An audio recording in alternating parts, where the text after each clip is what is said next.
Hello friends, ಅಡುಗೆ ಪ್ಯಾಷನ್ಗೆ ಎಲ್ಲರಿಗೂ ಕೂಡ ಸ್ವಾಗತ. ಇವತ್ತೊಂದು ಹೆಲ್ದಿ ಆದಂತಹ ಜ್ಯೂಸಿನ ರೆಸಿಪಿಯೊಂದಿಗೆ ಬಂದಿದ್ದೇನೆ. ಇದನ್ನು ವೆಯ್ಟ್ ಲಾಸ್ ಮಾಡಿಕೊಳ್ಳುವವರು ಕುಡಿಬೋದು, ಹಾಗೆಯೇ ಯಾರು ಬೇಕಾದರೂ ಕುಡಿಬೋದು. ಅಷ್ಟು ಹೆಲ್ದಿ ಆದಂತಹ ಒಂದು ಜ್ಯೂಸು. ಇಲ್ಲಿ ನಾನು 1.5 ಚಮಚದಷ್ಟು ರಾಗಿ ಹುಡಿಯನ್ನು ತಗೊಂಡಿದ್ದೇನೆ. ಇದಕ್ಕೆ ಸ್ವಲ್ಪ ನೀರನ್ನು ಹಾಕ್ಕೊಳ್ಳೋದು. ನೀರು ಹಾಕಿ ಚೆನ್ನಾಗಿ ಗಂಟಿಲ್ಲದಂತೆ ಕಲಸಿಕೊಳ್ಳೋದು.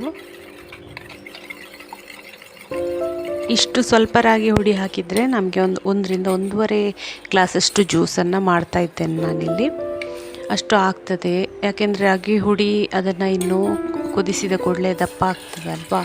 ನೋಡಿ, ಒಂದು ಗ್ಲಾಸಷ್ಟು ನೀರನ್ನು ಹಾಕ್ಕೊಂಡೆ ನಾನು ಇದಕ್ಕೆ ಒಂದು ಸಣ್ಣ ತುಂಡು ಚಕ್ಕೆಯನ್ನು ಹಾಕಿದರೆ ಜ್ಯೂಸಿನ ಫ್ಲೇವರ್ ಚೆನ್ನಾಗಿರ್ತದೆ. ಇದು ಅಷ್ಟು ಹೊತ್ತು ಕುದೀಲಿ. ನೀರು ಚೆನ್ನಾಗಿ ಕುದಿಲಿಕ್ಕೆ ಸ್ಟಾರ್ಟ್ ಆದಮೇಲೆ ನಾವು ಏನು ಕಲಸ್ಕೊಂಡು ಇಟ್ಕೊಂಡಿದ್ದೇವೆ ರಾಗಿ ಹುಡಿ ಅದನ್ನು ಹಾಕ್ಕೊಳ್ಳೋದು.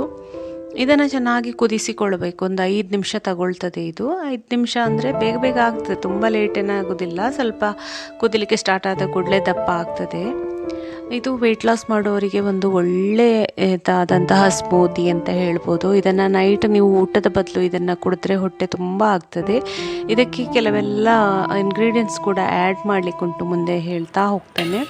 ನೋಡಿ, ಇದು ಒಂದು 5 ರಿಂದ 6 ನಿಮಿಷ ಚೆನ್ನಾಗಿ ಕುದಿಸಿ ಆದಮೇಲೆ ಸುಮ್ಮನೆ ಇಡಬೇಕು. ತಣ್ಣಗಾಗುವವರೆಗೆ ಒಂದು 10 ನಿಮಿಷ ಹಾಗೇ ಇಡಬೇಕು. ಕಂಪ್ಲೀಟ್ ತಣ್ಣಗಾಗಬೇಕು.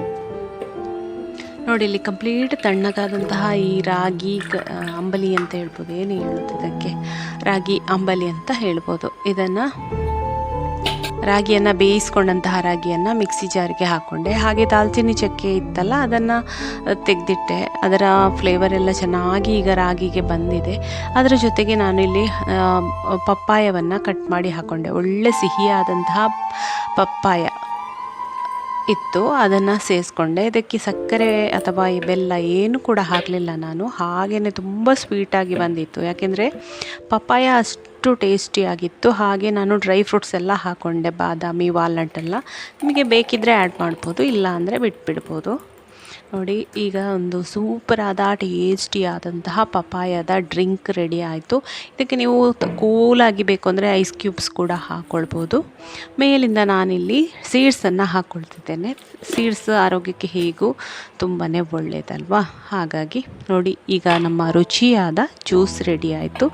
ಫ್ರೆಂಡ್ಸ್, ನಿಮಗೆ ಈ ವಿಡಿಯೋ ಇಷ್ಟ ಆದರೆ ಖಂಡಿತ ಲೈಕ್ ಮಾಡಿ, ಹಾಗೆಯೇ ಶೇರ್ ಮಾಡಿ.